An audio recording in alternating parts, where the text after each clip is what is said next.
Je te disais, Franck, que c'est mon dernier rendez-vous business avant la naissance de ma fille, en effet.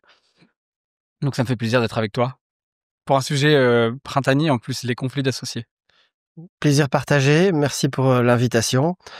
Je pense que la thématique, elle touche toutes les saisons et quand tu parles de la naissance de ta fille, oui, qui dit de toute façon difficulté entre associés, à un moment donné, ça peut mener à une séparation, donc c'est un renouveau, donc c'est également une naissance. Ah, j'adore cette petite métaphore, magnifique.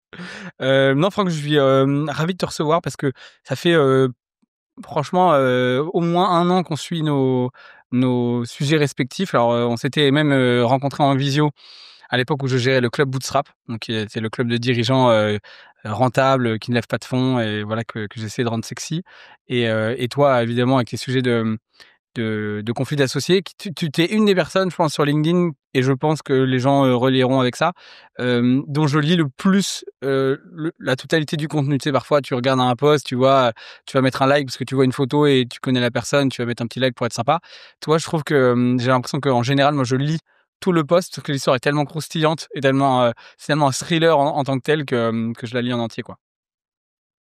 Ouais, bah, merci déjà pour le partage, vu le temps qu'on y passe pour essayer de créer de la valeur à valeur ajoutée, et c'est évident que le plus important, c'est pas du bullshittery, l'idée c'est de partager des tranches de vie. Hein, ce sont des histoires vécues, transpirées, où les gens n'ont pas dormi, mal dormi, se sont réveillés la nuit, jusqu'au moment où on arrive à un aboutissement, et bien évidemment, on passe par toutes les couleurs de l'arc-en-ciel, quoi, et toutes les étapes liées au changement par définition. D'ailleurs, c'est toi qui écris toi-même tes posts? Alors, j'écris tous mes posts moi-même, et ensuite on les retravaille, Karine et moi, et on a également, quelqu'un qui nous accompagne pour bien évidemment, la dernière touch, et surtout gérer la ligne éditoriale Mmh. d'un point de vue stratégique, et pouvoir la varier, l'alléger en fonction de ce qu'il y a. Parce que bon, raconter des anecdotes et des croustillantes et vécues, ça demande un filtre. Moi, je suis bien évidemment obligé de faire un travail pour aller rechercher dans des dossiers des histoires qui sont complètement terminées. Mmh. Hein, on ne parle pas des histoires en cours, bien sûr. Ça, c'est une chose. Et ensuite, bon, bah, il s'agit d'avoir un renouveau permanent pour pouvoir intéresser le lecteur ou la lectrice en fonction de ce qui se passe, quoi. Et, et du coup, à chaque fois, du coup, tu as besoin d'avoir l'autorisation, ou comme tu anonymises les gens, c'est bon, tu arrives à Alors, poster? je suis très attentif à ça, c'est comique que tu poses la question, parce que bien évidemment, je suis tenu au secret professionnel de par le métier d'avocat que je fais, hein. Donc, je suis avocat d'affaires depuis plus de 20 ans dans les séparations entre associés. J'accompagne les gens qui font des changements de vie. Je suis tombé là-dedans par hasard avec le fait que j'aime bien l'économique et le juridique, et mon parcours de vie en fonction de mon divorce qui m'a très fortement marqué il y a de ça une quinzaine d'années. Mais donc, le but, c'est bien évidemment que tous les sujets soient anonymisés. Storyteller, les histoires que je raconte, il y a des gens qui me posent des questions, ce sont des histoires qui sont vraies. Il y a en fait 3 créneaux. Il y a mes histoires, mes cas vécus avec mes clients. Il y a les histoires des confrères que certains me racontent avec des choses complètement dingues, hein. Il y en a une qui était complètement dingue sur le fait que des gens avaient consacré 200 000 euros d'honoraires d'avocat pour 50 procès, qu'ils étaient toujours ensemble 5 ans plus tard parce qu'ils n'avaient pas réussi à se séparer, que le juge leur avait dit non en cour d'appel 5 ans après. Et puis, il y a, ça j'en ai de plus en plus, et je remercie les gens qui nous écoutent par rapport à ça. Ce sont des gens qui me contactent en MP, qui me racontent leurs histoires pour que je sois leur porte-parole anonyme, pour relayer leurs histoires, pour que ça n'arrive pas aux autres ou que ça arrive différemment. Donc il y a un vrai souhait de partage de la communauté, un vrai souhait de relayer, et un vrai souhait de transmission. Incroyable. J'en aurais peut-être une pour toi en off. Je te partagerai plus tard. Avec plaisir. L'idée, c'est de pouvoir transmettre et de partager pour que ça se passe bien, et que surtout que ça se passe le mieux possible. Où le but, c'est de réussir ensemble, ou quand ça va pas, ou quand ça va vraiment plus. Mais le but, c'est de se séparer, mais de bien se séparer, mal se séparer. Bien sûr. Franck, je vais te présenter d'abord pour notre audience. Donc, tu l'as dit, hein, tu es avocat d'affaires spécialisé dans les conflits associés. Je vais aller un peu plus loin. Donc, 7 entreprises sur 10 aujourd'hui disparaissent à cause d'un conflit entre associés.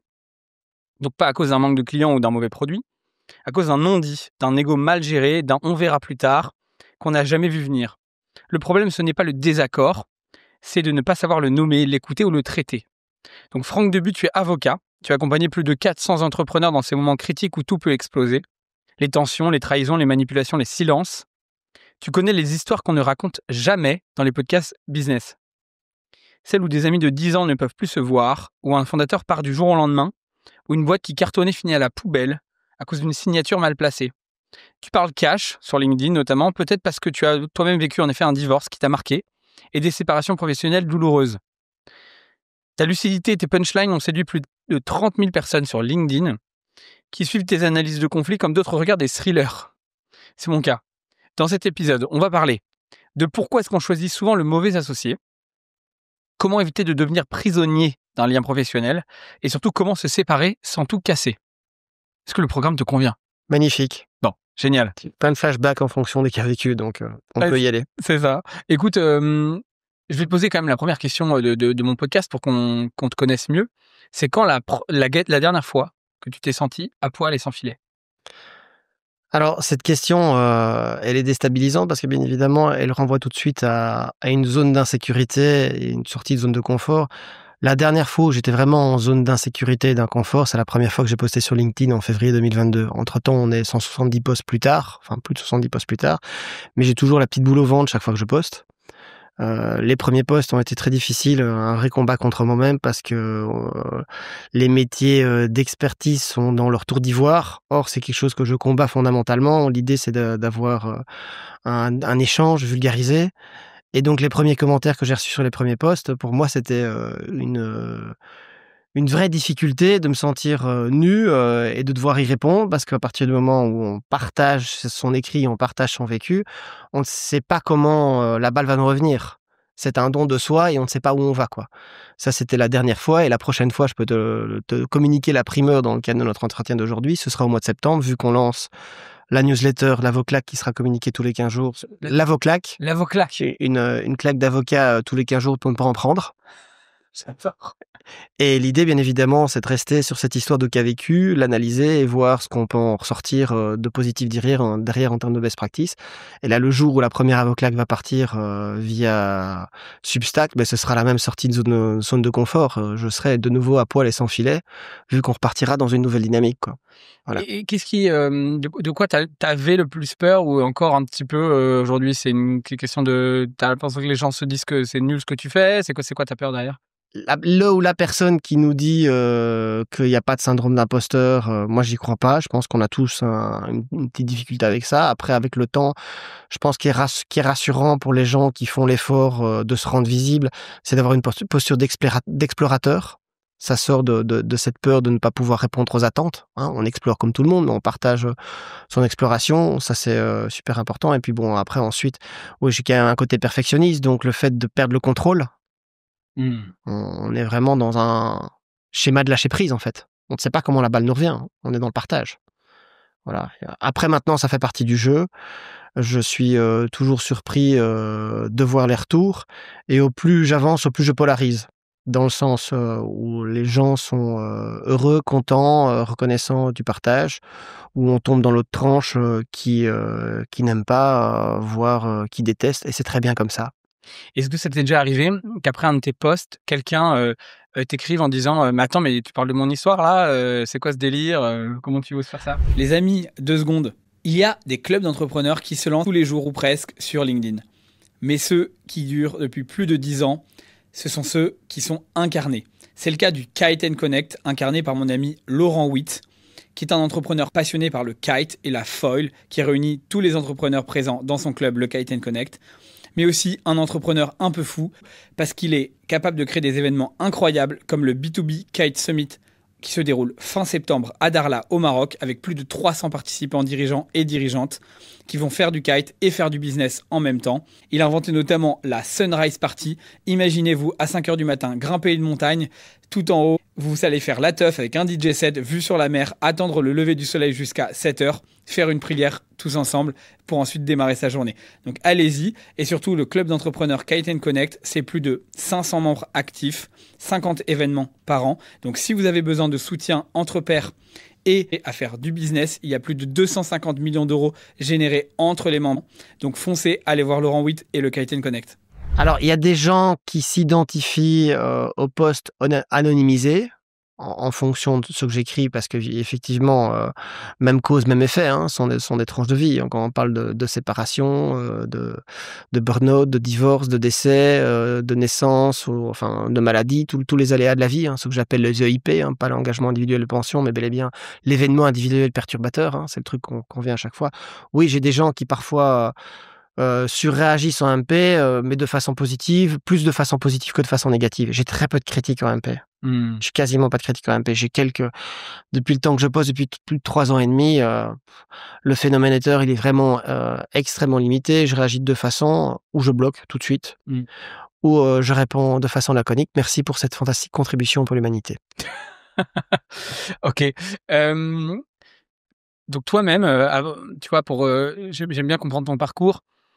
Donc tu as parlé d'un divorce qui t'a beaucoup marqué, tu as eu des séparations professionnelles, douloureuses. Est-ce que tu peux nous en dire plus sur, comment ça t'a marqué et en quoi ça a contribué à ton chemin de vie et le fait que tu sois si, déterminé à aider les gens à mieux se séparer, à mieux s'associer, à voilà, éviter ces genres de moments, assez dramatiques? Alors, il y a le divorce, qui remonte à 15 ans, et puis, l'autre événement, je crois qu'on en avait parlé, on avait eu un échange sur LinkedIn là-dessus. L'autre événement qui m'a marqué, mais ça remonte vraiment à maintenant à plus de 20 ans, c'est quand j'avais 22 printemps, c'est le départ, prématuré de ma mère, Mmh. qui m'a permis en fait, qui a été déstabilisant au moment où c'est arrivé, et en fait, ça m'a permis de faire le switch pour savoir vraiment ce que je voulais faire. Et ça m'a rattrapé 10 ans plus tard, à la naissance de ma fille, où j'ai vraiment trouvé, ma voie. Mais donc pour faire le lien par rapport à ce que tu nous disais dans ton introduction, pourquoi on choisit de mauvais associés, ça me renvoie à mon histoire de vie, donc pourquoi on peut choisir la mauvaise personne, ou pourquoi, à un moment donné, l'association va plus. Je pense que le point de départ que je voudrais vraiment partager avec les personnes qui nous écoutent, c'est 4 mots-clés que je dis à toute personne que j'accompagne. C'est: arrêter de culpabiliser injustement. C'est juste un chemin de vie. Ça, c'est au niveau de l'état d'esprit. Culpabiliser sur le fait d'être là, Sur le fait c'est d'avoir sa mal faute, choisi. c'est sa faute, j'ai mal choisi, Voilà, c'est ma faute, ouais. ou Mmh. ou j'ai un sentiment de culpabilité, voire j'ai un sentiment de honte, et donc on est encore plus dans la fuite. Mais le fait de mal choisir, ou en fonction de la version de nous à un moment où on pose le choix et qu'on regarde dans le rétroviseur du passé, et ça va faire le lien avec pourquoi mal choisir, son associé, c'est en fonction de son histoire personnelle et la façon dont on se considère soi-même devant son miroir en termes d'estime de soi. Je vais être très concret. Moi, en fonction des choix que j'ai faits, où j'ai appris de mes erreurs et où j'essaye d'avoir un terreau fertile pour que les clients puissent bénéficier de ça, c'est ce que j'appelle ou l'hyperadaptation, le surengagement, ou le comportement sacrificiel. À savoir qu'on n'arrive pas à poser le cadre pour savoir jusqu'où on fait le taf par rapport à l'autre. Et du coup, schéma classique récurrent, on ne trouve pas sa place. Parce que être bien associé, c'est juste une question de trouver sa juste place. Et une fois qu'on a sa juste place, on arrive à dire les choses à l'autre. On n'est pas en mode fuite. Il n'y a pas de silence destructeur. Et il n'y a pas de réaction excessive, Mmh. où il y a une surenchère qu'on ne se comprend pas, quoi. Mmh. Et toi donc tes 1res, que ce soit sur ton divorce ou tes séparations professionnelles, je dirais que tu les as mal vécues parce que, justement tu avais pas trouvé ta juste place et du coup tu arrivais pas à dire correctement les choses, c'est ça? Oui, tout à fait. J'en faisais trop. J'étais davantage dans le regard de l'autre que dans mon regard personnel pour savoir où je souhaitais occuper ma place. Et donc, j'avais du mal à être ce que j'appelle assertif. Mmh. Voilà. Et pour faire le lien par rapport à un autre mot que tu as utilisé dans ton introduction, qui est manipulation, en fait, je parle bien d'assertivité, pas d'agressivité. Parce qu'à partir du moment où quelqu'un qui est partiellement sous emprise devient assertif, le premier message que le manipulateur va lui renvoyer, c'est un message: tu es agressif avec moi. Non, je ne suis pas agressif avec toi. Je suis assertif parce que maintenant j'occupe ma place. Mmh. Bien évidemment, parce que le manipulateur tombe tout de suite dans un discours de victimisation et de culpabilisation à l'égard de la personne qui essaye de retrouver sa place. Tu as raison, c'est exactement, je vois très bien de quoi je l'ai vécu moi-même, donc je vois très bien ça. On te renvoie l'idée que c'est toi qui es le problème, toi qui oses, évoquer des sujets qui sont, conflictuels, Tout à fait. Et à partir du moment où on a le sens de l'adaptation et le sens de l'empathie, on reste dans le lien, et au lieu de se remettre en question dans le bon sens en disant: mais le problème vient pas de moi, le problème vient de l'autre. Si on a une difficulté au niveau de son estime de soi, je parle pas de confiance en soi. On peut être très bon dans son taf, mais avoir une mauvaise estime de soi. Si l'estime de soi n'est pas bonne, ben l'autre, il a une faille et il s'engouffre là-dedans. Mmh. Et ça, je le vois de façon récurrente, fil rouge dans tous les accompagnements que je fais. Mmh. C'est quoi l'histoire récente qui t'a le plus marqué ou le plus touché, la plus touchée?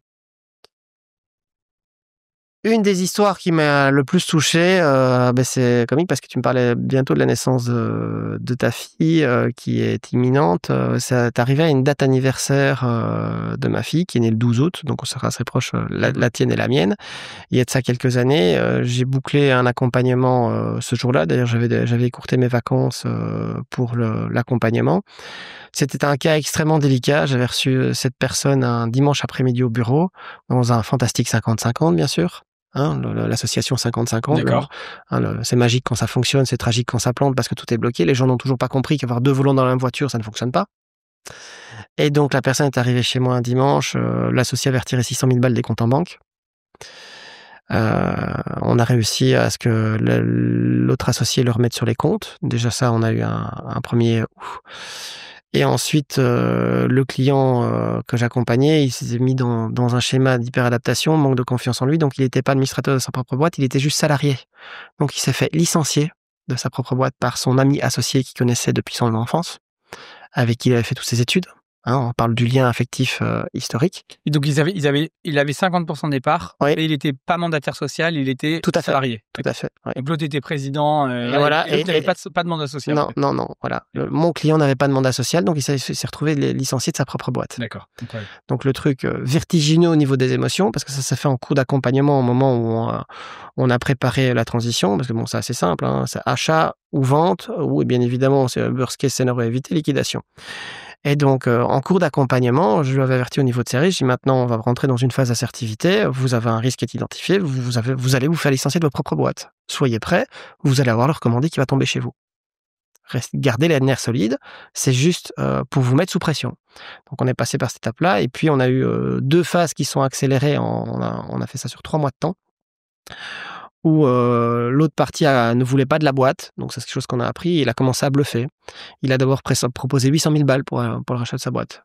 Alors rachète les parts, 800 000 balles. J'ai dit non, il y a par le stock, la boîte ne vaut rien, c'est vous qui faites tout. De nouveau, hyperadaptation, parce que quand je demande bien évidemment au client qu'est-ce que vous faites dans la boîte, pour tout de suite sentir la place. Ah ben c'est moi qui m'occupe du commercial, c'est moi qui m'occupe de la prod. Et c'est moi qui gère également tout le suivi administratif. Disons que votre associé n'a pas regardé le compte en banque, il fait quoi? Ah, il fait rien, je m'en étais jamais rendu compte. Donc en fait, la valeur de la boîte, c'était bien évidemment le client par rapport au stock. C'est tout, il n'y avait rien d'autre. Donc on est passé de 800 000 à 300 000 pour terminer à 1 euro. À 1 euro? Oui. Et donc le client de qui le compte en banque de la boîte était passé de 600 000 à 0. Les 600 000 sont revenus sur le compte en banque de la boîte. Et 2 mois plus tard, il signait la reprise des 50% des parts de l'autre pour 1 euro. Ça reste Et surtout, ce qui m'a marqué, parce que c'était une histoire de famille, il y avait un élément intergénérationnel. Le père avait eu le même coup, il s'était fait sortir de la boîte à l'époque. Il avait pas su prendre sa boîte, donc il est resté toute sa vie, ce monsieur qui avait 70 ans, salarié, parce qu'il n'a pas pu réaliser son rêve de tout simplement avoir sa boîte de prod en fonction du secteur d'activité dans lequel il était. Là, on a vu la transmission du père au fils réussie, et il y a eu un élément émotionnel très fort quand je suis sorti de là, qu'on avait signé le deal à 1 euro sur le site de production. Le père et le fils sont venus me saluer, ils m'ont pris dans leurs bras, et j'étais... même si je suis très froid dans ce genre de moment, jusqu'au moment où tout est signé, parce qu'on ne peut pas lâcher prise, chaque détail compte.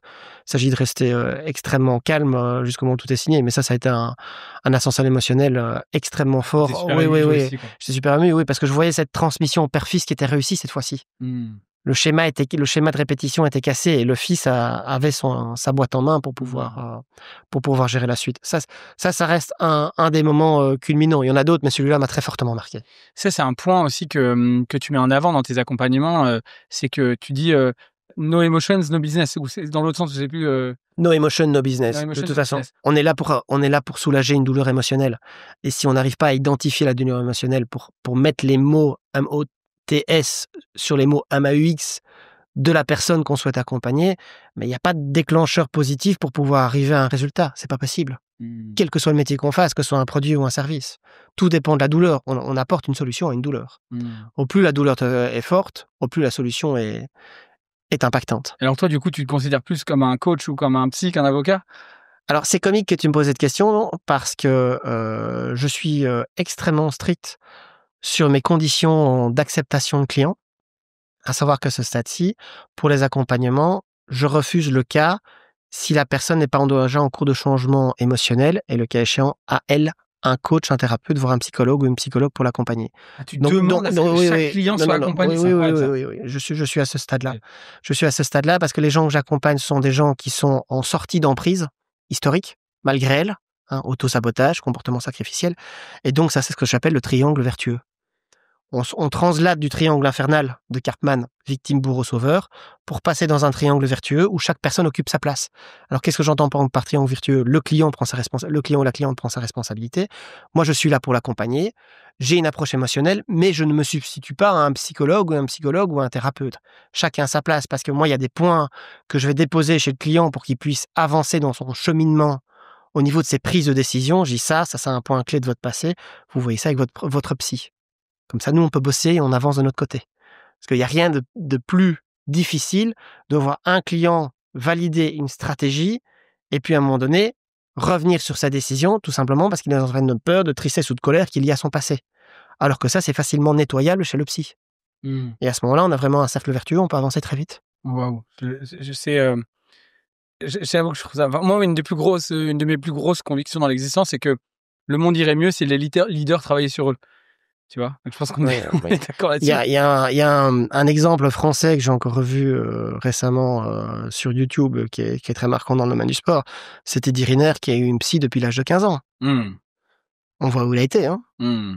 Triple champion olympique, il n'y a pas de secret. Hein. Mmh. Toi-même, tu te fais accompagner? J'ai quelqu'un qui m'accompagne, avec qui je suis face à mon miroir 2 heures par mois. C'est très challengeant. Et au mieux je suis accompagné, et au mieux je sors de ma zone de confort, au mieux j'itère et au mieux j'améliore les accompagnements pour les clients que j'aide. Mmh. Il y a, il y a un truc que j'avais lu dans un de tes posts. Je crois que je vais reprendre même tu vois, le titre, parce que je trouvais ça assez marquant. Tu avais mis: les entrepreneurs chevronnés que j'accompagne ne l'admettent jamais, mais 9 fois sur 10, leurs conflits d'associés viennent de la même raison, une enfance difficile. Ouais, père autoritaire ou mère dépressive, ou schéma de fratrie compliqué à gérer, par exemple. Systématique. Oui, ça vient de l'enfance, à chaque fois. Ça vient de l'enfance parce que c'est un constat que j'ai fait sur moi-même, en fonction de mon chemin de vie, pour comprendre d'où venait mon hyperadaptation. J'avais une mère dépressive et un père autoritaire. Donc mère dépressive, ça veut dire besoin de séduction. Hein. Hyperadaptation, on a envie de faire plaisir à l'autre. On a envie que sa maman sourie. Mmh. Et père autoritaire, ben là, oui, on reste dans le cadre. J'ai plus été marqué par une mère dépressive que père autoritaire. Mais pour prendre un exemple très concret d'un père autoritaire, je me suis retrouvé dans une visio il y a de ça quelques temps, où j'avais mon client que j'avais accompagné pendant tout un temps, avec qui ça marchait super bien, qui est tombé en dépression, ça peut arriver. Et donc, il avait du mal à occuper sa place. Le père est rentré dans les dynamiques, dans le cadre de notre relation de travail. D'ailleurs, j'ai arrêté l'accompagnement, mon père est rentré dans la boucle. Et j'avais mon client qui bégayait devant le père. Et c'est là que j'ai pris conscience à quel point, en fait, mon client avait une peur panique de son père et de l'autorité du père et n'arrivait pas à occuper sa place dans sa propre boîte alors qu'on était déjà sur la génération suivante et que le père était à la retraite. Donc tout est lié. Moi, je pense que le truc le plus important, c'est arriver à comprendre la répétition du passé, l'identifier. Et puis, une fois qu'on a compris le schéma et qu'on l'a identifié, en fait, le plus difficile est fait, parce que si on a compris le schéma et qu'on l'a accepté, après, on peut trouver la solution pour stopper la répétition. Parce que je trouve que, par exemple, les boîtes qui réussissent le mieux en bourse, ce sont des boîtes familiales.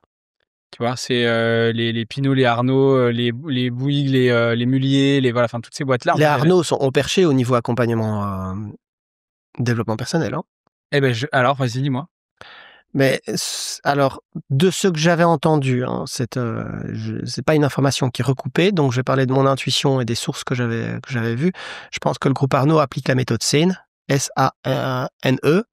Si tu tapes ça sur Internet, tu trouveras les informations, où on est dans le cadre d'une approche holistique, hein, émotionnelle, opérationnelle, financière, juridique. Tout part de l'être humain, bien évidemment. C'est pour ça que mes accompagnements sont d'abord cadré sur l'émotionnel, l'opérationnel, et puis sur le financier et le juridique.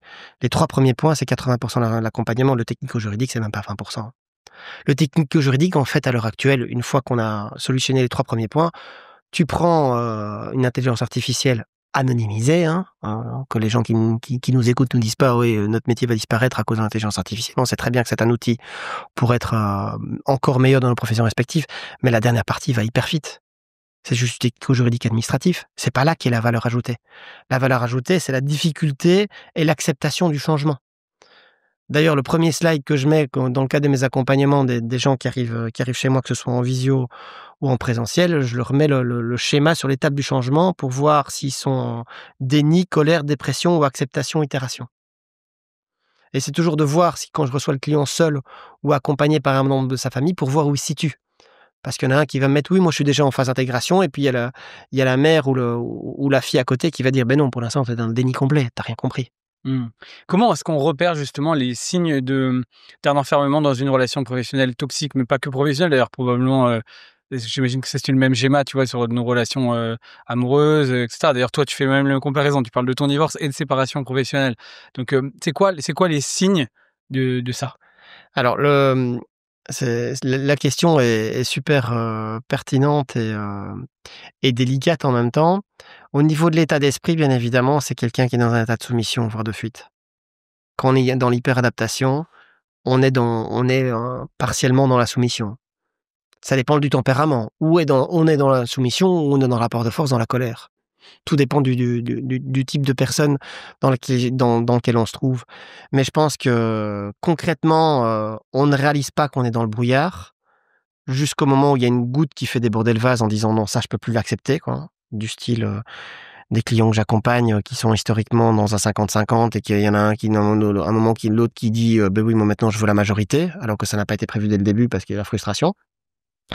Ou des schémas où ils sont à 3 associés, et bien évidemment, à un moment donné, il y en a, éventuellement majorité contre minorité, qui disent: «Bon, maintenant on va changer la répartition des parts,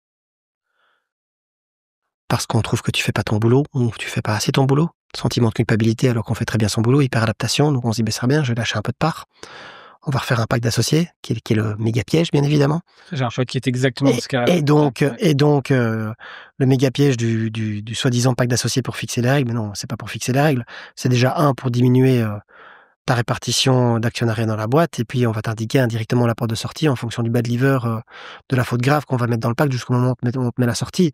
Et donc en fait, c'est juste graduel. La première étape, c'est, on va remodéliser soi-disant avec un pacte, et puis on va diminuer, ta partie du gâteau dans la boîte, ton actionnariat, et 2 ans plus tard, je te le donne en mille, de toute façon, c'est la porte de sortie. Mmh. Tout ça parce qu'en fait, on n'a pas su occuper sa place dès le départ. Donc on reste quand on parle de glissement, le glissement, il vient dès le début, hein. Le verre est dans la pomme dès le départ. Quelqu'un qui a une boîte qui donne 50% de sa boîte à son conjoint, que ce soit homme ou femme, hein, ça va dans les 2 sens. Je connais le cas de figure qui donne 50% de la boîte et qui plus a le nomme également comme mandataire social avec plein pouvoir, donc on se retrouve avec 2 volants dans la même bagnole, bah, c'est le début des festivités, bien évidemment. Mais c'est lui qui s'est piégé au départ. C'est la personne qui s'est piégée parce qu'elle était dans l'hyperadaptation. Et donc, à quel moment on identifie en cours de chemin que ça va plus? Ben c'est quand l'autre continue encore à prendre plus de pouvoir jusqu'au moment où on se sent étouffé, quoi. L'image que j'adore donner aux gens avec qui, j'échange, c'est l'histoire de la grenouille qui est dans une marmite. Déjà, historiquement parlant, la grenouille, elle s'est mise elle-même dans la marmite. Ça, c'est l'étape 1. Et ensuite, l'étape 2, ben, on sait très bien que la marmite, vue de l'extérieur, nous, on le voit qu'elle bout, cette marmite.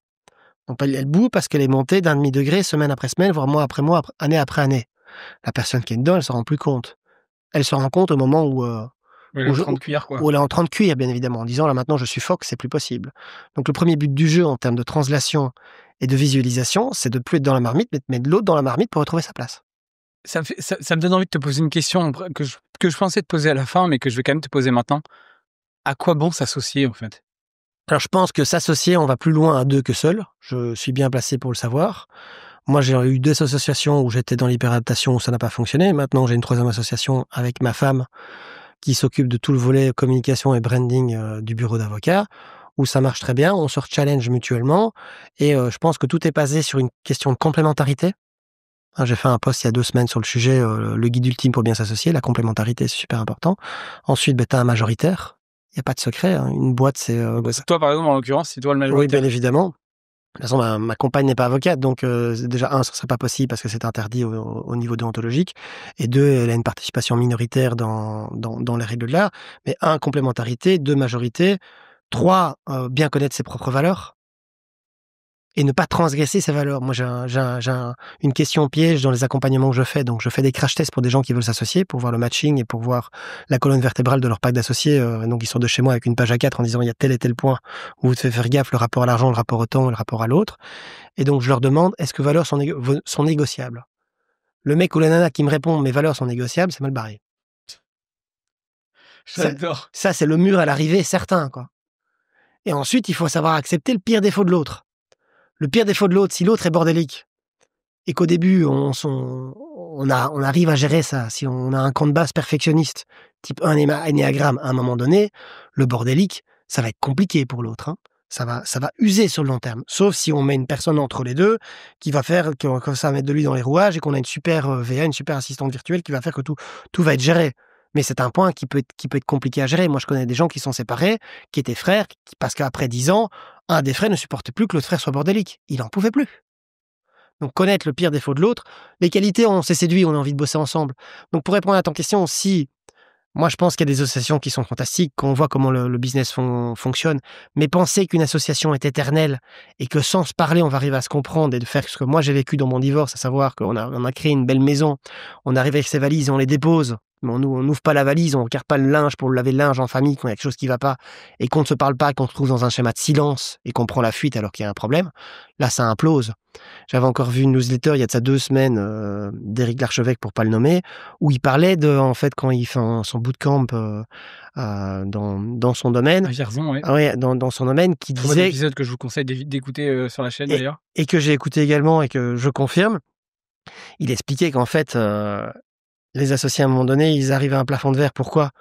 Parce qu'ils ne crèvent pas l'abcès de certains sujets de relations entre associés. Parce qu'il y a une décision difficile à prendre ou un sujet difficile à aborder. Et donc, on met ça sous le tapis jusqu'au moment où on arrive au plafond de verre. Et tant que ça n'est pas solutionné, on n'arrive pas à passer au next step. Donc oui, même si je communique en permanence et que c'est le core business sur lequel je suis formaté, ma mission de vie, c'est d'aider les gens mal associés à se séparer, j'attire de plus en plus des gens à moi qui veulent bien s'associer parce qu'ils se disent, lui, c'est le spécialiste, c'est le cancérologue pour opérer le cerveau quand ça va pas, donc on va venir chercher chez lui la bonne nourriture, le bon nutritionniste, le préventif pour savoir exactement comment ça fonctionne, quoi. Mais tu vois, j'ai fait un épisode aussi avec... Enzo Colucci, que tu connais peut-être sur LinkedIn, il publie énormément, il est très suivi aussi sur la vente. Alors lui, je vois très bien. Le cold calling, Enzo, qui est un mec super et qui du coup, lui, fait son business tout seul, c'est son envie, c'est un mec très indépendant, ça s'explique aussi par plein de raisons dont il parle aussi dans notre podcast. Et donc lui, en plus, il fait beaucoup d'argent, hein, tu vois, il fait 500 000 € par an avec son business. Et il travaille avec un autre gars qui est aussi un autre coach qui fait intervenir régulièrement, etc. Et donc je lui dis, mais pourquoi vous vous associez pas? Vous travaillez super régulièrement, ça va l'air de super bien marcher, ils sont super potes et tout. Il me dit, mais en fait, moi, ça nous évite toutes les possibles emmerdes, quoi. On a un deal hyper clair sur le plan financier, tu vois, d'apport d'affaires, etc. Ils sont déjà associés factuellement dans ce que tu me dis. Ils sont déjà associés en fin de compte, mais juridiquement, ils ne le sont pas. Et donc, du coup, ils n'ont pas cette lourdeur. Et moi, c'est vrai que je t'avoue que là, moi, je suis dans une phase de transition où je suis en train de reconstruire des business. Après le Club Bootstrap, on pourra peut-être en parler à la fin. Mais du coup, je me suis dit, pourquoi s'associer, tu vois? Pourquoi s'emmerder avec tu vois, avec des packs, des trucs de machin, sachant que tu peux avoir plein d'autres façons de le faire qui sont plus légères, tu vois? À partir du moment où il y a un flux financier en fonction d'accords commerciaux et d'accord avec un pot de clients commun, dans les faits, Enzo dont tu me parles, il est déjà associé. Il a juste décidé de prendre une autre formule. Oui, avec une base solide, étant entendu qu'il a un partenaire avec qui il a une valeur et qui se respecte mutuellement en fonction des deals. Mais comme il n'y a pas de contrat, si jamais du jour au lendemain ils veulent s'arrêter, ils s'arrêtent, quoi, tu vois? Oui, mais alors, qui est contrat, il n'est pas contrat. Il y a des gens qui décident des packs d'associés et qui se disent que le pacte d'associés n'a aucune valeur. Hein, parce que le pacte d'associés, il a la valeur qu'on lui donne. Si quelqu'un ne le respecte pas et qui déchire ton pacte d'associés, ben, tu peux te retrouver demain au tribunal. J'ai pas dit que le pacte n'allait pas avoir gain de cause à l'arrivée, mais ça reste idem. Ce dont tu me parles, ça me fait penser au fameux film mythique The Founder avec Ray Kroc sur l'histoire de McDonald's, McDonald's, où on va la faire en français vu qu'on est sur un auditeur francophone, où il explique bien évidemment, mais les contrats, c'est comme les cœurs, c'est fait pour être déchiré. Sa fameuse formule au moment où il est au téléphone avec les 2 frères en disant oui mais on a un contrat et vous n'allez pas le respecter parce qu'il est en train de prendre tout le business. Je crois que quelles que soient les bases, c'est une question de confort personnel pour savoir dans quelle pièce on veut jouer. Mais à un moment donné, en fonction du business qu'on fait, il y a des gens qui vont se sentir plus à l'aise et pour passer à l'étape suivante, ils vont avoir envie de formaliser les choses. et d'autres qui vont rester dans un autre système. Mais le plus important, c'est de faire étape par étape, hein. Comme je dis toujours, c'est pas passer d'étape 1 à 5. L'étape 1, c'est le verre. Et il y en a, on va boire un verre, on va boire un verre ensemble avec quelqu'un. La date. Le date, quoi, voilà. L'étape 1, c'est le date, et on passe du date à quoi? On monte la boîte et on signe les papiers chez notaire et on lance son business. On oublie qu'on a rencontré, pour les nanas qui ont rencontré leur mec ou pour les mecs qui rencontrent la nana, c'est pas comme ça. T'as d'abord le date, puis après, donc t'as d'abord le date, le verre, puis t'as le date, le repas le soir, hein, pour voir si ça se passe bien, puis après t'as le week-end ensemble, puis après éventuellement le week-end ou les vacances, puis t'as l'emménagement, et puis finalement t'as le mariage. Mais le problème, c'est que les gens passent de 1 à 5 et qui brûlent les étapes 2, 3, 4. Donc, quand tu parles du Canenzo, ben oui, il a décidé de passer à 1, puis il est à 2, très bien. Peut-être qu'il changera de schéma à un moment donné. Chacun sa façon de faire. Ou bien il restera seul sur sa structure en mettant des sous-traitants. Chacun a la formule qu'il souhaite. Mais moi, je préfère aller plus loin à 2 qu'accompagné. Maintenant, j'ai un business avec ma compagne. On est vraiment dans un mano à mano depuis plusieurs années et qu'on construit ensemble.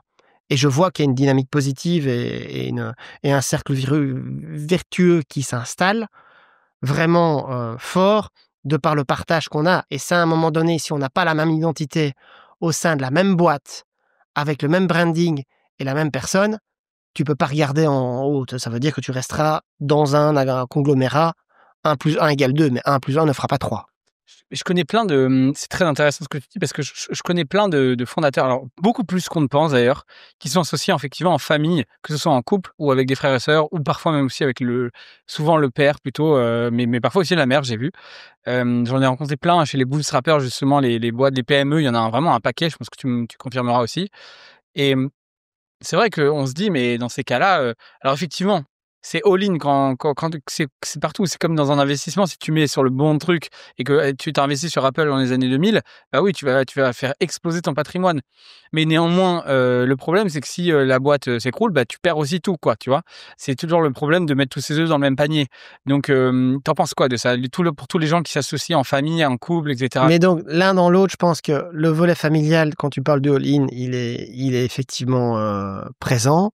Il y a une prise de risque. Oui, demain, je me casse la gueule avec ma femme. C'est mon couple qui est en jeu. En même temps, je pense que c'est un élément de motivation supérieure. Parce que tu as la chance d'avoir un partenaire qui te comprend mieux que quiconque. Oui. Là, le vrai challenge, c'est pas le business. Le vrai challenge, c'est de créer les conditions pour déconnecter. C'est d'arriver à parler autre chose que business. Bah, moi, mon pote, il me disait effectivement, Noël, ça se transformait en réunion du board quand il faisait ça avec son frère et son père. Oui, mais ça, tu vois, ça, c'est pas possible. C'est ça qui est très compliqué, en fait. C'est qu'à un moment donné, il faut arriver à trouver un juste milieu pour faire la part des choses. J'écoutais encore un couple entrepreneur il y a pas longtemps, et eux deux, leur façon de fonctionner, c'est le week-end, ils peuvent pas s'interdire de parler business, mais ils parlent que des choses positives. Ils attendent le lundi matin pour gérer les emmerdes. Donc ça, c'est un truc. Et alors, au-delà de ça, quand tu me parles de famille, frères, sœurs, il y a une double notion, en fait, hein. Il y a la notion de l'association qui fonctionne et il y a la notion de transmission. La notion de transmission, un père qui donne à ses 3 enfants un tiers de la boîte, j'ai fait un post là-dessus, un tiers de la boîte qui dit voilà, on va diviser les actions en 3 et vous aurez la nue propriété, moi je vais garder les usufruits puis vous vous débrouillez après moi. Ça, c'est la pire des conneries pour que ça termine dans le mur. C'est une holding par pôle opérationnel si vous avez plusieurs activités. Mais mettre tout le monde avec un tiers et puis toutes les baraques et tout l'immobilier, les grosses SCI où ils ont des 20, 30, 40, 100 immeubles avec le même schéma, avec un pack du treuil pour que tout soit défiscalisé, mais en même temps, la génération suivante hérite des problèmes que la génération actuelle n'a pas su solutionner entre frères et sœurs. Ça, c'est la guerre sanguinaire à l'arrivée certaines, ou de toute façon, ça ne fonctionne pas. Parce qu'en fait, ils ont reporté les problèmes de génération en génération. Et ça se termine mal. Donc, je pense qu'il y a vraiment des règles à avoir, que ce soit sain, un cloisonnement vie privée, vie professionnelle minimum, d'une part, et puis une notion de transmission. Donc oui, ça peut marcher, mais avec un minimum de bon sens. Si on reste dans l'auto-business en permanence à toutes les réunions de famille, il y a un côté malsain, c'est évident. Est-ce que un conflit bien géré peut sauver une relation? Dans la mesure où, tu vois, voilà, bon, il y a plein d'émotions, parfois ça peut monter dans les tours très forts, et cetera. Est-ce que c'est un peu, malheureusement, un peu comme tu as employé dans la comparaison avec le cancer, Et à un moment, c'est juste le stade, il a été trop avancé et de toute façon, la relation, elle va mourir. Ou est-ce que, tu vois, il y a des miracles et quand on gère bien le sujet, avec toi notamment ou d'autres, on peut sauver la relation? Notamment alors effectivement, particulièrement pour des relations de famille, parce que c'est quand même, le but, quoi et mais même aussi dans des relations, professionnelles qui étaient, saines et qui étaient bien, quoi, avant. Alors, je vais être, franc et transparent. Dans 80 des cas, on est sur une question de deuil dans le cadre de la séparation. Mmh. Dans 20 des cas, loi de Pareto, il y a des gens qui se reparlent. J'ai eu comme ça un accompagnement où le frère et la sœur étaient dans une boîte dans le secteur, banque assurance. C'est le frère qui a racheté finalement. Ils se reparlent maintenant en réunion de famille, tout s'est bien, tout se repasse bien parce que la sœur a eu un bon exit et lui finalement il a racheté la boîte, même si c'était frustrant pour lui, alors que c'était un projet commun avec la sœur au départ. J'ai fait un post là-dessus, je pense. Et finalement, tout est bien qui termine bien. Mais ça reste la minorité parce que la difficulté, bien évidemment, c'est qu'au moment où on arrive à une séparation, la séparation, quand on ne s'entend plus, c'est épidermique, hein. On ne sait plus voir l'autre. Ah bah, je te confirme, ouais. C'est physiologique, c'est épigénétique, c'est psychologique, spirituel. Tu ne supportes plus l'autre. Tu sais plus le voir en peinture. Donc après que cette phase-là soit passée, effectivement, quand il y a un lien de sang, s'il y a une dynamique familiale positive et qu'il y a des réunions de famille auxquelles tout le monde tient et qu'il y a un climat qui est sain, bah à ce moment-là, il est possible de se remettre autour de la table, mais c'est la stricte minorité. OK. Je crois que c'est assez fort, c'est une bonne leçon. Effectivement, le sujet, dans 80 des cas, c'est de faire son deuil. Je trouve que c'est même plus adulte de le voir comme ça, tu vois, je trouve, parce que, à essayer de toujours ressasser son passé, je pense qu'on n'avance pas et le but dans la vie, c'est quand même d'accepter ses blessures, d'en faire un apprentissage et puis après de grandir avec ça, mais Mais qui c'est dit pas deuil dit nouveau départ, hein. ouais, exactement, Il y a un côté exactement. positif, hein. On fait C'est la fin de quelque chose et le début de quelque chose. Les deux vont en parallèle, hein. ouais. Pourquoi est-ce que c'est autant un sujet tabou, cette question? Pourquoi est-ce que moi j'ai toujours trouvé ça dommage, effectivement au club Boursorama, j'avais plein mais d'histoires comme ça de conflits, alors particulièrement notamment parfois avec, je recoupais moi les conflits avec les investisseurs. J'ai beaucoup de gens qui me renvoyaient des histoires Oui, de bah, ouais, parce que comme le club Boursorama, on était un peu anti levée de fonds, anti, VC et cetera, en tout cas c'était le positionnement, marketing. On était, bah, opposés, à fond. Le but c'était de se dire, c'est comme les antibiotiques, les levées, c'est pas automatique. Voilà, c'est des histoires faut pas mesurer le succès avec ça. Mais donc du coup, j'ai recoupé aussi beaucoup d'histoires et connu même des potes qui se sont fait virer du jour au lendemain par leur fonds, après des pressions assez, atroces, qui se sont fait remplacer par un CEO, et en fait, dans plein d'histoires de la tech, aujourd'hui les licornes, après la crise de 2022-2023, il y a eu un paquet de CEO qui ont dégagé. En fait, c'est des fonds qui les ont fait sauter, hein. C'est pas autre chose parce qu'au bout d'un moment, quand tu t'es fait diluer, plus que, 40, 30, 20, parfois 5 des départs, c'est terminado, tu vois? Donc pourquoi c'est aussi tabou, et ouais, pourquoi personne ne parle de ça à ton avis? L'ego,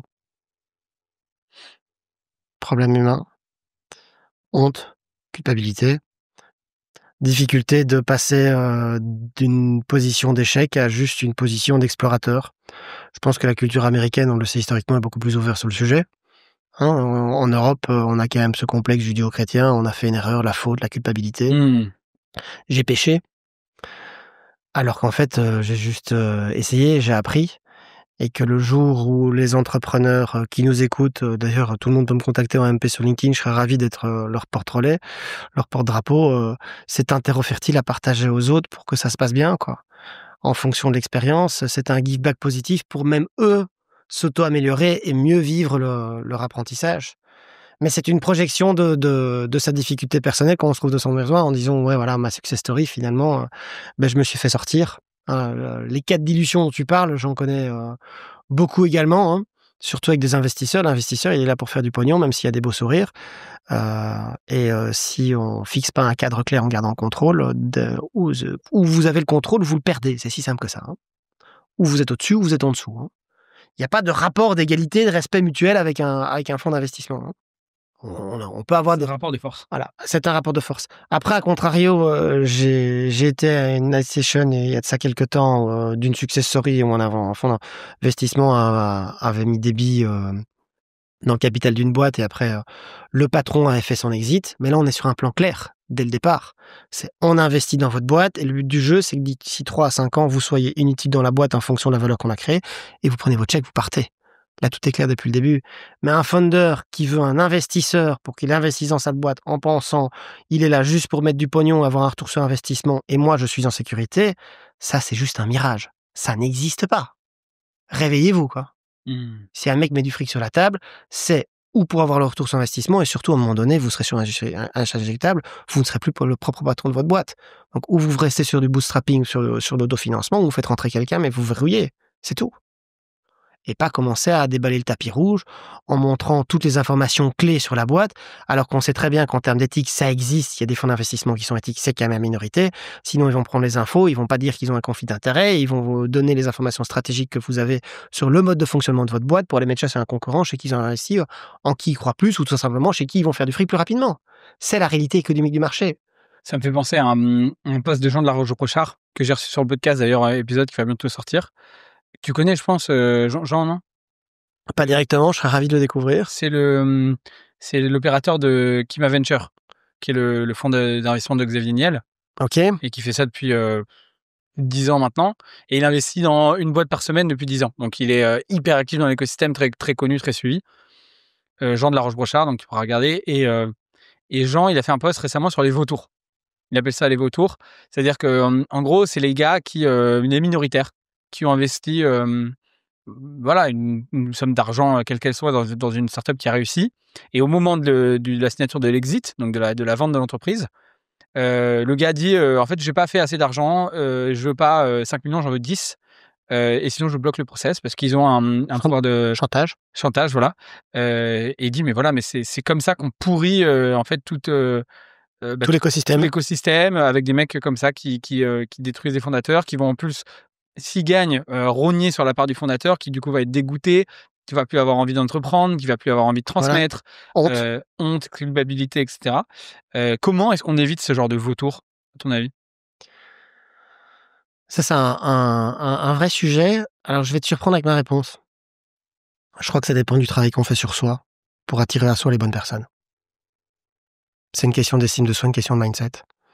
Et je pense que les multi-entrepreneurs qui réussissent, ils ont une aura en sorte qu'ils attirent à eux les bonnes personnes.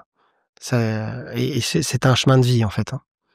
Après, on apprend aussi en fonction des erreurs. Il y a des gens que j'accompagne qui sont administrateurs de société, en dehors de conflits entre associés, qui sont multimillionnaires parce qu'ils ont eu une erreur une fois et en fonction d'un conflit qu'il y a eu avec leur associé, ils ont compris d'où venait le problème de chez eux et ils n'ont pas répété l'erreur par la suite. Donc, bien se connaître, bien travailler sur soi pour attirer à soi les bonnes personnes. Et deux, je dirais, verrouiller dans le bon sens du terme, mais à partir du moment où tu es en business, tu le sais comme moi, le risque zéro, il n'existe pas, sinon tu fais pas de business, tu es entrepreneur, tu pas salarié. L'appétence au risque, elle est complètement différente. Ça fait partie du jeu, quoi. Mais les mecs qui bloquent la fin des deals, oui, c'est pour faire plus de pognon. Après, c'est une question de bluff aussi. En fait, toi... C'est une question de bluff parce que les gars, ils sont là pour faire leur pognon aussi. Donc, à un moment donné, ils veulent juste rentrer leur fric. Donc, c'est une question de bluff contre bluff. Et je reviens à mon point de départ. C'est une question d'estime de soi pour savoir à quel moment on a les coronesses pour dire non à l'autre de façon constructive. Il y a beaucoup de tes posts LinkedIn qui sont justement de call out the bluff. Oui. Où effectivement, tu en parles souvent. Mais ton exemple du début, c'était exactement ça. En fait, le mec veut se barrer, il demande une somme déraisonnable et en fait, en fin de compte, il suffit d'être patient et de montrer les crocs et il va finir par vendre pour rien. T'en as d'autres, des exemples comme ça de bluff qui te viennent en tête, tu vois, où tu t'es dit, en fait, là, il pensait qu'il allait se faire plus même, en réalité, il est retombé sur ses pattes parce que juste le gars en face, il faisait semblant, quoi. Oui, c'est comique parce que ça me renvoie vraiment à vraiment tout premier cas que j'ai eu de conflit entre associés. Et en fait, c'était un 50-50, secteur pharmaceutique. Et le client arrive chez moi parce que ça fait 6 mois qu'il est coincé avec son avocat et son avocat lui parle de procès. Et il veut absolument vendre. Je dis, mais enfin, pourquoi vous voulez vendre? Je comprends pas cette histoire. Il me dit, oui, en face, mon associé me met la pression, il veut me sortir. Mais je dis, mais pour moi, c'est du bluff, ça tient pas la route, votre truc. Ça s'appelle l'intuition. Je peux me tromper, mais bon, mon intuition, je suis quelqu'un d'un très instinctif. Donc, qu'est-ce qu'on a fait? On a provoqué une réunion officielle et là, on s'est rendu compte que le mec d'en face, il bluffait et mon client qui voulait absolument vendre parce qu'il était en mode pépette pour prendre la fuite, en 2 heures de négo, mon client a acheté et l'autre a vendu. D'accord. Parce qu'en fait, ce qu'il voulait faire, c'était d'abord sortir mon client pour avoir la majorité de la boîte en bluffant et vendre derrière. Bien évidemment, c'était du bluff. Et donc toi, en fait, ton boulot, c'est juste de faire redescendre les émotions, Ouais. prendre une Les grande canaliser, respiration, analyser. les canaliser, les filtrer. Les accepter, les canaliser, les filtrer. C'est absolument fondamental. Donc le client qui est arrivé mordicus chez moi en disant je vends, il a acheté. Hein. Et je lui aurais dit le premier jour que j'ai reçu, mais vous allez acheter, il m'aurait pris pour un fou. Il m'a remercié ensuite parce qu'il a transmis sa boîte à sa fille qui maintenant gère tout le groupe pharmaceutique. C'est quoi un bon pacte d'associés? Alors en effet, je suis d'accord avec toi, j'ai vu justement les fonds d'investissement, j'en ai vu un paquet les déchirer pour, voilà, parce que justement ils ont plus de temps, plus d'argent et donc ils disent: «Vas-y, t'inquiète, allons, discuter du pacte d'associés, en justice, Bah, ouais. mais là tu es en dépression, tu as pas beaucoup d'argent, nous on a tout le temps du monde, tout l'argent du monde donc on va te détruire en fait». Donc malheureusement donc question 1, est-ce que ça sert quand même? Tu vois, malgré ça? Question 2, c'est quoi les 3-4 grandes règles que tu conseilles? Bon, tu l'as dit déjà, par exemple, pas du tout de 50-50, mais c'est quoi les 3-4 grandes règles qu'il faut absolument appliquer dans un pacte pour que ça te protège? Alors, un pacte d'associés, c'est utile parce que c'est quand même le papier qui gère le divorce le jour où ça va plus. 2, signer un pacte d'associés, un truc que tu as téléchargé sur Internet, c'est super. C'est juste un papier que tu as foutu au fond d'un tiroir, tu rien compris. Il va s'empoussiérer, ça sert à rien. Donc le pacte d'associés doit être transpiré. Moi, je l'ai fait transpirer mes clients. Et quand j'ai dit transpirer, il y en a qui ont des gouttes. Hein. Donc pour répondre à ta question, qu'est-ce que c'est un bon pacte d'associés? Il faut commencer par le point de départ. Le premier truc que je check, et j'ai encore eu un échange, pas plus tard que la semaine passée sur LinkedIn, avec quelqu'un qui était d'humain avec moi, c'est la durée du pacte. Les mecs qui font des durées de pacte de 15 ans, c'est n'importe quoi. Un pacte d'associés, c'est 3 ans. Mmh. Pas 5, pas 10, pas 15, 3. Parce que déjà savoir aujourd'hui où tu seras dans 3 ans, moi je sais pas et je te challenge pour savoir si tu le sais, je pense pas que tu le sais non plus, tellement les attentes peuvent évoluer. 1, la durée, pas plus de 3 ans, Mmh. la durée du pacte. 2, la longueur des papiers. Des pactes qui font 30, 40, 50, 60, 100 pages en anglais technico-juridique. Me dis pas que les mecs, ils ont compris, ils ont pas compris. Hein. Déjà, moi, je prends du temps pour moi, ça me prend du temps pour comprendre certaines clauses, mais ils ont pas compris, ils ont juste signé à l'aveugle. Le pire de tout, c'est signer à l'aveugle par écran interposé via DocuSign. Hein, plus fin. C'est à la fois génial, mais c'est à la fois tragicomique parce que les gars, ils vont encore plus vite et ils ont rien compris. Et en 10 secondes, tout est signé. Donc, 1, la durée. 2, le volume de pages. Des pactes, des bons pactes, moi je suis sûr que maximum 20 pages, parce que tu as des technico-juridiques à mettre dedans, c'est déjà énorme. Je sais qu'il y a quelqu'un de ton bootstrap qui va dire « Ouais, mais une page A4, ça suffit. » Oui, une term sheet d'un pacte d'associés, c'est une page A4. Après, il y a des contraintes juridiques à gérer. Donc, 1, la durée. 2, la longueur du pacte. 3, les clauses classiques. 3, 4, 5, les clauses classiques. Il faut voir ce qu'on prévoit au niveau de l'exclusion, au niveau de la maladie, et alors si on a un public senior, au niveau du décès. Parce que ce sont des choses de la vie qui arrivent qu'on ne prévoit pas. L'exclusion, ça doit être prévu dès le début, en fonction de comment on valorise la boîte, hein, tout ce qui en sort de. Parce que si t'as pas d'exclusion qui est prévue dans ton pacte et que tu supportes plus l'autre gars dans une SAS, t'es obligé d'aller au tribunal. Complètement débile. S'il y a une exclusion qui est prévue et que c'est juste un minoritaire qui fait pas son boulot, une AG majorité contre minorité sur base de juste motif, ben l'exclusion elle est votée. C'est dur, mais c'est le business. Exclusion, maladie. Qu'est-ce qu'on fait qu'il y en a un qui est en burn-out depuis 12 mois? On continue à faire monter la valeur de la boîte pour l'autre. Dans une boîte qui cartonne, j'en connais, hein. Des mecs qui postent sur LinkedIn plein pot, là. J'ai un nom en tête, bien évidemment, je ne vais pas. Qui fait quoi? J'ai une boîte qui monte, qui va crescendo, qui donne énormément de la valeur aux associés dans un 50-50, Ouais. et l'autre est en burn-out depuis 12 mois, quoi. Ah oui, mais j'en connais aussi un cas, il le dira jamais, mais c'est un délire. Ouais. Voilà, pour le même prix, on pense à Ça se trouve, on pense à la même personne. Je suis sûr qu'on pense à la même personne. on pense à la même On va personne. se dire à la fin. Et ça, c'est la fuite, c'est le déni jusqu'au moment où ça explose. Hein. Il n'est pas que français, la personne, non? Je ne dirai rien. Ok, ok. Et donc, oui, parce que pour le même prix, il écoutera le podcast. et un petit clin d'œil tous les deux de notre part sur l'attention. Je l'adore en plus. Et la cinquième, donc maladie, exclusion maladie, et le décès. Qu'est-ce que tu fais quand la personne décède? On fait comment pour gérer la reprise des parts? Ah, mais t'as la femme qui va venir qui connaît rien dans le business, t'as la veuve qui va venir dans le dossier, dans la société, ou t'as le frère, t'as la sœur, comment ça se passe? À ce moment-là, parce qu'on là, quand on a du gros niveau, à ce moment-là, tu as souscrit une assurance adéquate qui fait que tu peux payer directement l'exit de la personne qui a perdu son conjoint ou qui a perdu femme ou enfant, enfin que je cherche dans les deux sens pour que qu'on prenne directement le contrôle de la boîte et qu'on assure la continuité. Mais donc, pour ceux qui nous écoutent, 5 points. 1, la durée. 2, la longueur de votre doc. 3, l'exclusion. 4, la maladie. Et Le décès, 5, ça. le décès. Et alors, tu vas me dire, j'ai pas parlé des clauses de valorisation, j'ai pas passé des clauses de non-concurrence et compagnie. Ça, pour moi, oui, c'est important, mais ça se vient en second plan. Parce que la clause de non-concurrence, ça vaut ce que ça vaut. Hein, on est bien d'accord. Après, oui, quand je parle d'exclusion, c'est évident qu'il faut un mécanisme de valorisation rapide.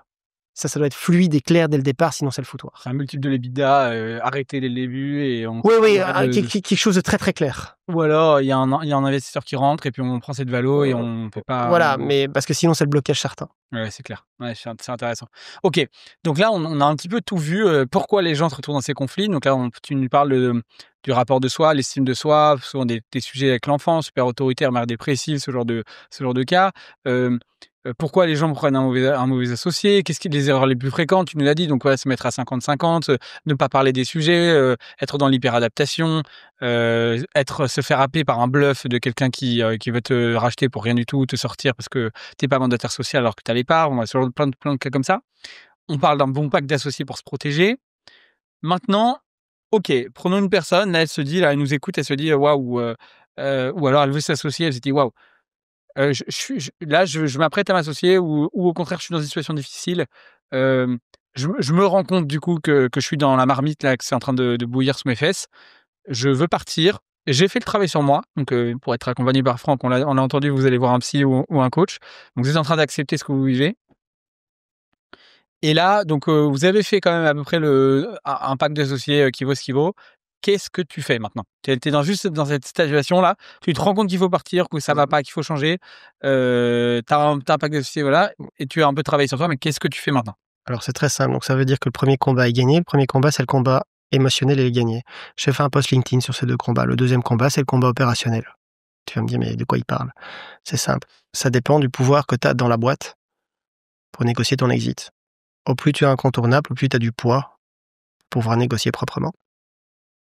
Donc tout dépend de la qualité de ta connexion à ta boîte pour savoir si tu as toujours un rôle incontournable et si tu maîtrises de façon exclusive certaines informations et certains codes nécessaires à la boîte. C'est une question de rapport de force et d'équilibrage. Et à ce moment-là, on peut commencer la négo. Avant de commencer la négo, il faut voir également au niveau des écrits. Parce que 9 fois sur 10, les gens qui veulent se séparer, ils sont juste un sentiment dans leur ventre en disant ça ne fonctionne plus. Mais donc j'avais communiqué régulièrement là-dessus. Les gens qui nous écoutent ne comprennent pas, dans 99% des cas, qu'on ne se sépare pas d'un associé comme on se sépare d'un conjoint. Ok, c'est fort cette phrase. C'est pas juste en claquant dans les doigts, en claquant la porte qu'on se barre. On doit prouver qu'on ne s'entend plus. En fonction de la vision de la boîte, en fonction du fait que le mandataire social ne fait plus son boulot correctement, en fonction de ce qu'on appelle une mésentente définitive entre associés. Et donc ça se prouve, mais ça veut dire qu'on a besoin d'écrits. Donc ce qui est complètement contre-intuitif pour quelqu'un qui souhaite négocier son exit, on doit savoir comment vous contrôlez la boîte d'un point de vue opérationnel, et deux, on passe d'abord par une phase de froid, où on formalise les désaccords par écrit. Et tant que le 1 et le 2 ne sont pas réunis, on ne se met pas autour de la table pour négocier parce qu'on n'a pas d'effet de levier pour négocier, on a un oiseau pour le chat. Et ça, pour les gens de bonne foi qui sont dans le lien ou qui font du business avec des valeurs, ça leur fait mal au bide parce que c'est contre-intuitif. Ils veulent juste aller trouver l'autre en disant « on ne s'entend plus, donc on va se quitter en bon terme, tu me rachètes, point barre ». L'autre, il va vous dire « mais tu rigoles ou quoi? Tu veux sortir, moi j'ai pas envie de te racheter, donc ton prix, tu vas te faire voir, même si t'es full valeur pour la boîte, donc ça ne fonctionne pas ». Ça, c'est être un oiseau pour le chat, c'est arriver la fleur au fusil. Ça se construit de façon méthodique, étape par étape. En fait, il faut anticiper, quoi. Il faut prendre le temps de l'analyse, le temps des émotions, le temps de... Je vais sourire parce que j'ai reçu une demande lundi à laquelle je n'ai pas répondu et que je ne répondrai pas, en disant « Bonjour, voilà, je vous contacte, je me sépare cette semaine, pouvez-vous m'accompagner ?» Oui, cette semaine, oui, bien sûr. Je me sépare cette semaine. Je vous souhaite tout le meilleur, vous n'êtes pas venu toquer à la bonne porte. Ah, bien sûr, bien sûr. T'es pas urgentiste, en fait. Alors, ça m'arrive d'être l'urgentiste, avoir des dossiers où je suis contacté à minuit moins une. Si c'est minuit, je prends pas le dossier. Je prends pas le cas. Enfin, je réponds même pas à la demande. Mais ensuite, et je pense que le truc le plus important, tu viens de le dire, c'est le timing. Mais c'est comme dans tout. C'est une question de timing, quoi. Mais ça t'est déjà arrivé quand même de te retrouver à prendre un dossier où vraiment la personne disait c'est perdu et quand même vous l'avez retourné? Alors, au fil du temps, je filtre de plus en plus. Ça a fait référence au fameux cas qui m'a le plus marqué. Le mec qui est débarqué un dimanche après-midi à mon bureau qui m'a dit Oui. mon associé a retiré 600 000 balles du compte de la boîte. Au moment où il me parle de ça, j'ai pas la solution, hein. Donc là, on a réussi à retourner la table. Mais ça reste quand même des cas exceptionnels. Et puis, je vais te parler en termes d'expérience personnelle. C'est une passion ce que je fais, donc ça me demande une énergie de dingue. Mmh. C'est un choix de vie. Je suis disponible 6/7 avec une compagne extrêmement compréhensive à la maison qui sait que j'ai pas d'horaire. Mais à côté de ça, je choisis mes combats, bien évidemment. Et je filtre en fonction de savoir si je vais avoir une vraie valeur ajoutée et un vrai retour investissement pour savoir si je peux accompagner la personne à bon port. Si je me rends compte que c'est pas le cas, je prends pas le cas. Ouais, tu prends pas des causes perdues, quoi. Non, Sinon, là, pour le coup, faut aller juste voir le psy. tout à fait. Qui aura une valeur ajoutée plus forte que la mienne. Et là, on sera pas dans un triangle vertueux, on sera juste dans un one-to-one où la personne prendra sa perte et changera de vie. Et ce sera déjà très bien. Est-ce que tu peux me parler de la stratégie de la savonnette? Ouais. La stratégie de la savonnette, elle est en opposition à la stratégie de diva. Alors, je vais d'abord t'expliquer ce que c'est la diva, et puis je vais t'expliquer la savonnette en opposition. La diva, c'est quand tu tombes sur un manipulateur qui te fait monter la sauce plein pot, à savoir qui va appliquer une stratégie de diversion. Donc, toi, tu es de bonne foi. Tu sais que ton associé pique de l'argent dans la boîte. Mais l'autre va te dire, mais tu te rends compte comment tu me parles? Tu te rends compte comment tu oses mettre en doute ma parole? Donc, diversion, intimidation, victimisation et action répétitive. On remet chaque fois les trois, diversion, intimidation, victimisation sur le plat. Et au plus, toi qui es de bonne foi, rentre dans une logique de justification en disant mais c'est quand même normal que je te parle, je suis ton associé, je veux le meilleur pour nous, je comprends pas pourquoi tu doutes de ma bonne foi, enfin je suis ton pote, je suis ton ami. Là tu commences à rentrer dans la savonnette parce que tout simplement tu donnes une prise à l'autre sur des éléments qui n'ont rien à voir avec le problème de fond, à savoir que le problème de fond, c'est le fait que ton associé pique du fric dans la boîte. Donc la savonnette, c'est quand on t'attaque, ici le cas échéant sur la forme, en disant mais tu me parles mal, alors que sur le fond tu as raison, c'est tu restes uniquement sur le point factuel et tu ne donnes pas d'importance à l'autre sur ce qu'il n'y a pas à en avoir. Tu restes simplement sur ton point clé en disant écoute, moi je t'ai informé qu'il y avait de l'argent qui disparut de la boîte, je veux savoir où il en est. Les autres points dont tu me parles, c'est ta version, c'est pas la mienne. Ça ne rentre pas dans notre sujet. Tu avais un exemple que je vais lire parce que je le trouve pas mal, hein, sur cette stratégie de la savonnette. Tu dis: «Mon client Marc a racheté les parts de son ex-associé à un prix juste, mais frustré et rancunier, son ex-associé exige maintenant 100 000 € de plus pour le temps qu'il a passé à travailler sur l'IT de la boîte. Sauf qu'il a toujours été d'accord pour travailler sur l'IT gratuitement. Néanmoins, Marc panique. Il me transmet un dossier de 50 pages et il me demande de rédiger un courrier détaillé avec toutes les preuves de sa défense. La connerie. Par expérience, on est formaté pour se justifier. On revient sur l'estime de soi. Sauf que tout écrit peut être retenu contre vous, et au plus il y a d'écrit, au plus il y a débat. Enfin, au plus il y a de procédure, en fait. Bah, au plus il y a d'écrit, au plus tu donnes Matière. le bâton pour te faire battre. Ouais, bien sûr. Sur les 50 pages reçues, je ne sélectionne qu'un message WhatsApp dans lequel son ex-associé confirme noir sur blanc travailler gratuitement sur l'IT. À ce moment-là, je conseille à Marc d'envoyer ce message court. Ta version est contestée. En annexe, ton accord écrit pour bosser gracieusement. Marc accepte ma proposition. L'ex-associé est alors coincé. Il n'y a pas de prise sur Marc qui a répondu uniquement à l'accusation reçue sans justifier les détails de leur collaboration. Pas d'escalade. Le dossier de l'ex-associé reste vide. Et donc tu dis la meilleure façon de contre-attaquer est d'en faire le strict minimum. Dans ce cas, ça glisse entre les mains de l'autre, il ne pourra rien faire. C'est ce que j'appelle la stratégie de la savonnette. Tout à fait. Et c'est très difficile à faire. Parce que ça demande un self-control de dingue. À savoir ne pas rentrer dans ce schéma de surjustification et de comportement sacrificiel ou d'hyperadaptation, ce besoin de se justifier. On n'a pas à justifier, mais c'est dur, hein. L'être humain, il a envie de se justifier, quelqu'un de bonne foi. Attends, tu m'attaques, moi je vais me justifier. Bah non, t'as pas à te justifier. À partir du moment où t'es de bonne foi, t'es au-dessus. Donc effectivement, ça glisse. Il n'a pas de prise. Donc la stratégie de la savonnette, c'est la non-surjustification, quoi. C'est le strict minimum. En fait, tout ce que je retiens de cet épisode déjà, c'est qu'effectivement tout part de son auto-analyse, de la capacité à accepter ses émotions, à les gérer, à prendre son temps, en étant accompagné. Parce qu'effectivement, toi, tu fais aussi ce rôle de coach et c'est important. Voilà, Et c'est surtout surtout d'avoir un regard sur soi, quoi. tout à fait. La simplicité ne permet pas l'erreur et c'est difficile d'être simple. Alors vas-y, redis cette La phrase. simplicité ne permet pas l'erreur. C'est c'est une question de simplicité, en fait, d'arriver juste à être, auto-analytique et de simplement, faire le minimum pour protéger tes intérêts par rapport à la savonnette. Mais dès qu'en fait on surjustifie, on complexifie la situation. Donc le but, c'est de rester simple et les gens ont tendance à complexifier les choses parce qu'ils sont noyés dans leurs émotions. Pour terminer, tu as parlé de mission de vie. Tu as parlé aussi du fait que ça te prend, potentiellement, bah, tu travailles le soir, le week-end, voilà. Est-ce que est-ce que tu feras ce boulot jusqu'à la fin de ta vie? Alors, ça pourrait être une décision de couple, mais ma compagne sait que je n'arrêterai pas. Par contre, je ferai différemment. À savoir que j'ai un contenu sur internet, qui se développe et qui va se développer de plus en plus avec la newsletter qu'on lance là. La 1re est déjà rédigée, j'en veux 2-3 d'avance avant de vraiment, vraiment dérouler. Et pour le reste, oui, moi j'ai besoin de partager, c'est, mon vécu, mon expérience, mon chemin de vie en fonction, du décès de mes parents et de mon divorce, et après le nouveau départ avec la naissance de ma fille sont vraiment des éléments clés que tout le monde rencontre, décès, divorce, et voilà, moi c'est quelque chose qui m'a vraiment marqué et qui fait que, j'ai besoin de ça quand je me lève le matin pour me sentir utile. Je connais des gens qui sont multimillionnaires, voire certains milliardaires, il y en a qui me suivent sur LinkedIn, qui likent mes posts, ponctuellement, ces gens-là, j'avais rencontré un mec qui était spécialisé dans le fonds d'investissement, tu as 2 optiques quoi, où tu trouves vraiment une mission de vie et là tu as ce qu'on appelle une vie blanche. Tu es complètement aligné. Ou tu restes dans le gris, il y a des gens qui sont multimillionnaires, qui se lèvent le matin, qui s'emmerdent et en fait ils mettent du pognon dans des boîtes. Pourquoi? Pour s'acheter des problèmes parce qu'ils en ont pas.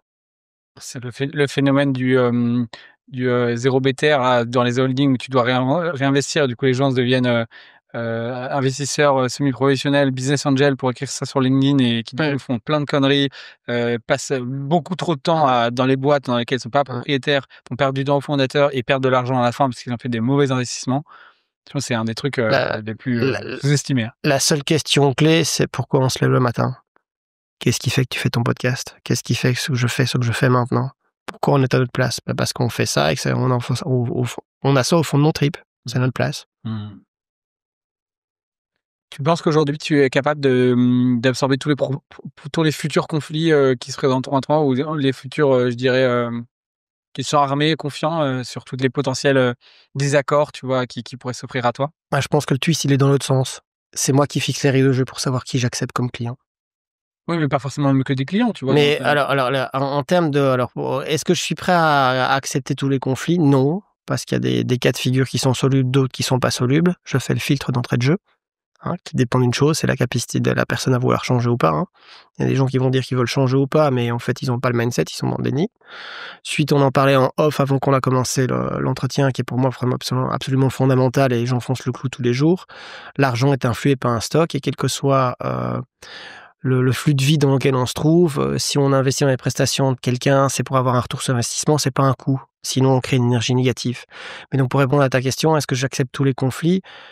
Je vais faire un maximum de give back par rapport à mon contenu qui restera, majoritairement, gratuit sur internet et puis pour avoir accès à moi, ça, évidemment, on passe par la case, investissement pour obtenir le retour sur investissement et j'ai besoin de continuer à partager dans ce sens-là.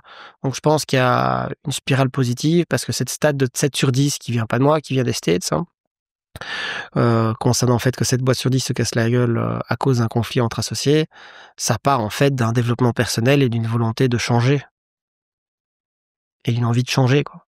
Comme toi par rapport à ton partage d'expérience de ce que tu m'as déposé, Mmh. avec ta dernière boîte, quoi. Ça coûte combien de travailler avec, Franck Debut? Ça coûte pas, c'est un investissement.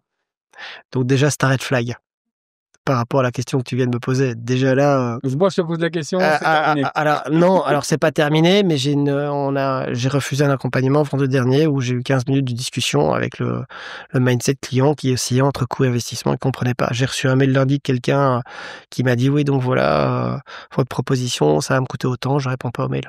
Néanmoins, il faut quand même rationaliser le fait que moi, je suis complètement d'accord avec toi. J'investis en permanence sur moi. Je pense que le meilleur investissement, c'est sur soi. Si j'avais 1 million, je pense que je prendrais au moins la moitié pour des coachings et le fait d'investir sur moi, de manière générale, ou sur ma santé ou quoi, Mais tu vois. Mais bah, il faut quand même rationaliser le truc parce imaginons tu as un conflit qui vaut où tu peux potentiellement récupérer 20 000 balles, ouais. ça vaut peut-être pas le coup de passer par un avocat top class comme toi, tu vois. À partir de combien Je ne suis pas disponible pour un conflit qui vaut 20 000 balles. Voilà, c'est ça.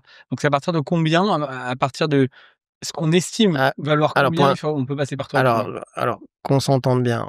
Francdebu.com, les chiffres sont sur Internet pour avoir accès à moi au niveau de l'audit stratégique personnalisé. Le chiffre est public. Donc l'audit stratégique personnalisé, c'est 1 331. C'est l'entrée. 31. Oui. Et donc d'ailleurs, si tu vas sur mon Calendly qui est payant, c'est 131. Tu prends ton rendez-vous et tu as un acompte de 131 sur l'audit, donc tu payes 1 200 ensuite. Comme investissement, là, moi, je prépare 1 heure et puis on passe 1 heure ensemble où on aborde l'émotionnel, l'opérationnel, le financier, le juridique. Je vois si les green flags sont présents pour proposer un accompagnement ou pas. Et quand tu me dis ça coûte combien, pour les gens qui nous écoutent, donc tu es basé sur Paris, j'ai décidé d'investir 48 heures de mon temps à monter sur Paris pour profiter d'un super partage d'énergie et pour passer 1 heure et demie de mon temps avec toi. Si j'étais dans une optique couche, je t'aurais dit, écoute Matt, c'est bien beau ton invitation, merci, mais on va la faire en visio et moi je vais rester peinard dans mon canapé. Or, je sais qu'en termes de partage d'énergie, quand je sors d'ici, je suis boosté et j'envoie un message fort à tout le monde en disant, et en commençant également par moi, en me soignant correctement, en disant voilà, j'ai pris 48 heures de mon temps. Le reste, une fois que les 1331 sont passés, c'est à la carte. Mon taux horaire est 500 € de l'heure. Et il continue de monter année après année. J'adore. Étant entendu qu'on va terminer sur le point clé, le taux horaire, j'ai déjà communiqué là-dessus, ça ne veut rien dire. Un avocat d'affaires, s'il n'y a pas de bonus sur résultat, il n'y a pas d'alignement financier avec son client. Je ne prends pas le cas s'il n'y a pas un bonus sur résultat qui est convenu, à savoir un montant complémentaire à payer en fonction des résultats à atteindre.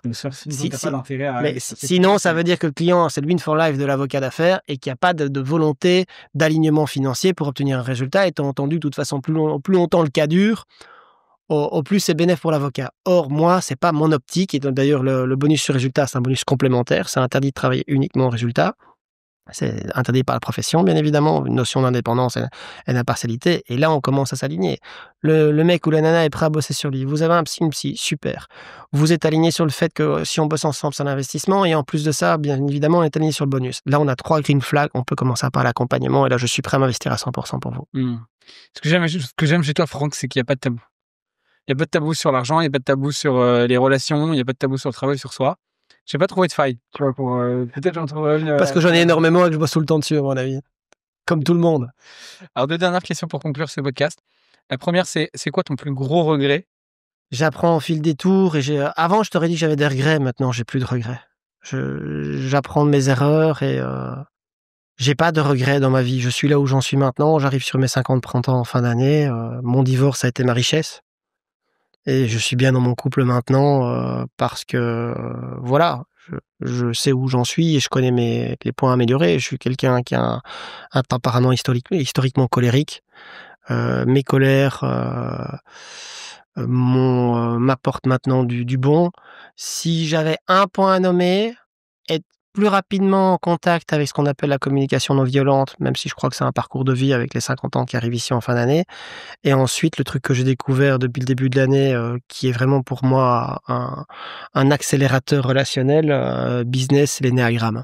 Qui a un super test de personnalité que vous pouvez faire. Que j'utilise pour ma clientèle, bien évidemment. Donc voilà, c'est surtout sur... Et en termes de regrets, j'aurais rêvé d'avoir un psy à 15 ans. Ma fille va sur 17 ans, ça fait 2 ans qu'elle a une psy. Je suis d'accord avec toi. Tout le monde, il y a beaucoup de gens encore qui voient ça comme être manager, j'en parlais. Mais c'est pas un regret, j'ai pas d'aigreur par rapport à ça. Je suis sur mon chemin de vie, voilà. Mes parents n'étaient pas connectés à ce genre de choses. Et il y avait pas de lien par rapport à ça au moment où j'étais adolescent.